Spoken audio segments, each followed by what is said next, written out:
If you work this job, you do not need a gym membership. Has it come to this for best-selling mystery writer Elaine Viets, working as a housekeeper at the Holiday Inn Express in Highland, Illinois? These comforters are what kill you. Never fear, this is research for Viets' next book. Has it changed how you see women who do this work every day? Oh, absolutely. I mean, I will never leave a room without tipping anymore, because this work is so hard. We tip some guy who takes your baggage from the curb to the front desk. And here's people slaving away. I mean, lifting mattresses, running this heavy equipment.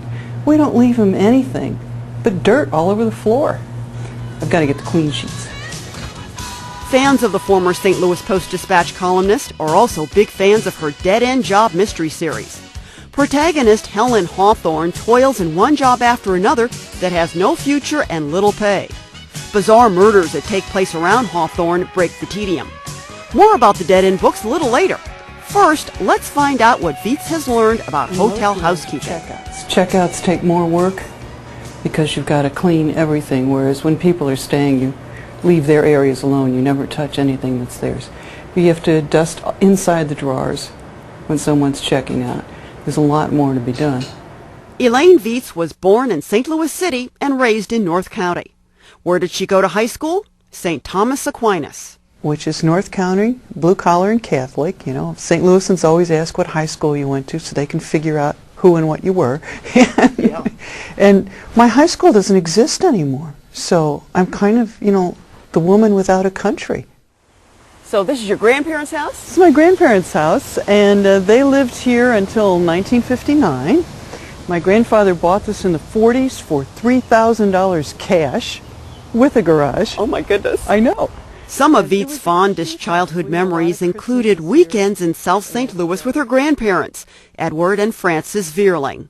Viets named one of her fictional heroines, Francesca Vierling, after Frances. The Vierlings lived on Scanlon, right at the corner of January. Now, my grandmother's good friend, Mrs. Raines, lived next door. And they were running back and forth to each other's house for coffee and all that sort of thing all the time. But Mrs. Raines was her good friend. And this was a neighborhood where if somebody got sick, you know, they'd all come over and they'd bring food and covered dishes and really take care of each other. So it was a very good place to live. It's where I got a real sense of St. Louis and neighborhoods and why I wanted to move to the city, because it seemed to me that city people took care of one another. And also there were alleys here, and I thought alleys were fascinating. You could do so much in alleys. You know. And nobody would see? Nobody would ever see. The old Vierling home is a stone's throw from Tillis Park, another former playground for a mischievous and resourceful young Viets. St. Louis has a sense of space. They can let kids just run and play. We did some kite flying, and I got in a great deal of trouble because I wanted a good tail for a kite, so I flew my mother's underwear as the kite tail. Oops. Going to the chapel and where... While Viets was majoring in journalism at the University of Missouri St. Louis, she fell in love with and married Don Crinklaw, her English teacher. Afterward, she transferred to the Columbia campus to complete her degree. After you got married, did your husband also transfer? No, my husband stayed here in St. Louis and taught, and I went to Columbia and came home on the weekends, which started about Wednesday. But I made it through school anyway. Actually, you know, a commuter marriage is a great idea for the first year, you know, when you're trying to work out everything. If you don't see each other, it really makes for a way to kind of ease in. Little breathing room, maybe? Yeah, it works very nicely. You miss each other so much you don't fight. That's very important the first year. Straight out of school, Viets landed a job at the St. Louis Post-Dispatch. I was a fashion writer. My qualifications were that I was a woman and I wore clothes. I'm not kidding. I applied for the job wearing a red polyester dress from a McCall's pattern that my mother made. We're not talking high fashion here. Were you surprised when you got the job? Oh, I was thrilled. In fact, my first story I framed and put on the front door, the outside of the front door. To me, to work for that newspaper was the greatest thing in the world. Fashion writer lives here. Yeah. I didn't want to be a fashion writer. I wanted to be an investigative reporter. But, you take what you can get. And you ended up getting a column. I ended up getting a column. I wrote features and in between doing fashion because I didn't want to be a fashion writer. To me, that was a girl job, and I didn't want to be a girl. And so I started doing features, and my features were very quirky and very personal, and it sort of evolved into a column. And I had a one-day column, and then I had a two-day column, and all of a sudden I was writing 4 days a week. And my column was eventually syndicated with United Media in New York.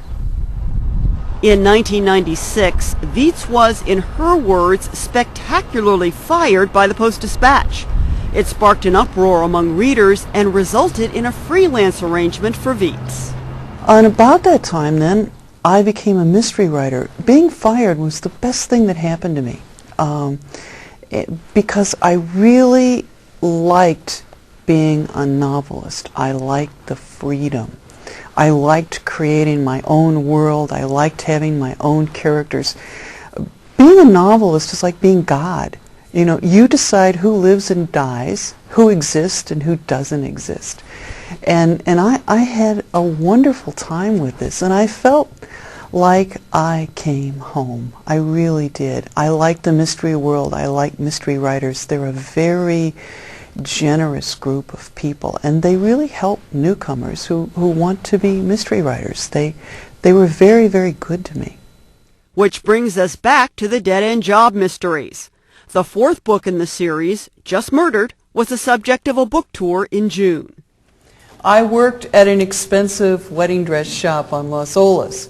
These are the kind of people who spend $250,000 on a wedding. Now, to me, that's a house, but nobody asked my opinion. At the Matchachek branch of the St. Louis Public Library, Elaine talked to fans about the dead-end job books and the real-life jobs she worked in researching them. The mysteries are set in Florida, where Viets and her husband have lived since 1997. One of the brides had a $10,000 wedding dress, and it had a 10-foot train behind it. And she said, "I love the dress, Mother, but I can't go dancing in it because the train was just too heavy." And I go, "Well, is it detachable?" No. And they all looked at me, and I thought, uh-oh. They know I've had my wedding at the VFW hall. You know? No, you don't get a dress with a detachable train for $10,000. You get a second $10,000 dress, and that's for the reception. The third book in the series is Dying to Call You. Dying to Call You is set at a telemarketer's. I actually worked as a telemarketer. I sold septic tank cleaner.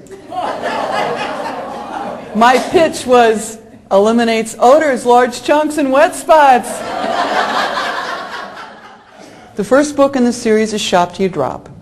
And in that, Helen and I work at the dress shop, and we sell bustiers to bimbos. I did extensive bimbo research. Though she draws plenty of laughs on tour and in print, Viets is very serious when it comes to the plight of people stuck on the lower rungs of the economic ladder. I have the greatest respect for people who work these jobs. Some of the people I worked with, there was one woman who worked 4 jobs. She divorced badly, and she had some medical bills. There was another woman who worked 2 jobs. She was in her late 50s. She had a grandchild who had cerebral palsy, and she was helping her daughter pay her bills. And the place where we worked, which was a survey-taking company, tried to cheat that woman out of her holiday pay. His wife Jeannie and I have been friends forever. You're kidding. No. Viets loves to connect with readers wherever she goes, and especially loves catching up with old friends in St. Louis. Viets interviewed Janet Smith for one of her earliest features, a profile of a club of Coca-Cola memorabilia collectors. They've been best buddies ever since. The image she gives is the true Elaine. What about as a writer? Oh, I think she's great. Of course, we have all her books. We've enjoyed them over the years and all the columns and everything. I have notebooks and notebooks full of her columns that I've enjoyed. I met Elaine initially as a library patron when I worked at the Central Library. So I had helped her with some of her reference questions and issues then, long before she became the mystery writer. I've learned a lot about the whole writing process from her, which has been a real delight. You know, as a librarian, we don't always know authors, and we don't always know what the writing process entails, and so this has been a great opportunity for me to learn much more about writing. That's the very first one, so that's good. Bookseller Carol Wantz has been a friend of Viets for nearly 20 years. We used to go to Soulard Market, and in the morning we would sit in front of the live turkeys and chickens, and our laughs would excite them, and we would sell her books. So I've just been knowing Elaine and thrilled to be a part of this for so long, and her books sell. People love her. And at the store, all I have to say is, do you remember Elaine Viets? Oh, yes, give me that books. So it's not really like I'm doing anything that's that hard to do. So far, Viets has several books in 2 separate series to her credit, plus a string of short stories. Hi. One of those short stories was recognized with a 2005 Agatha Award, a prestigious prize named for the legendary British mystery writer Agatha Christie. As for the next chapter in the Elaine Viets story, she started a 3rd mystery series. This one's set in Maplewood, which I think is a really happening place. I like Maplewood. I like the restaurants. I like the Schlafly Bottle Works. I just think it's very cool. And my character is a single mother, and she's a mystery shopper. And a mystery shopper is someone who goes around to the stores and evaluates the service and the look of the store and all that sort of thing. And that's what my mother did. The first book in that series, Dying in Style, will be released in October 2005. A 5th dead-end job book debuts in May 2006. The only money I found was a penny. Dead-end book number 6, the one Viets was researching in Highland, Illinois, will be titled Murder with Reservations. Would you change anything about your life now? No, I like my life very much. And I think I'm doing what I want to do, and I consider myself one of the luckiest people in the world.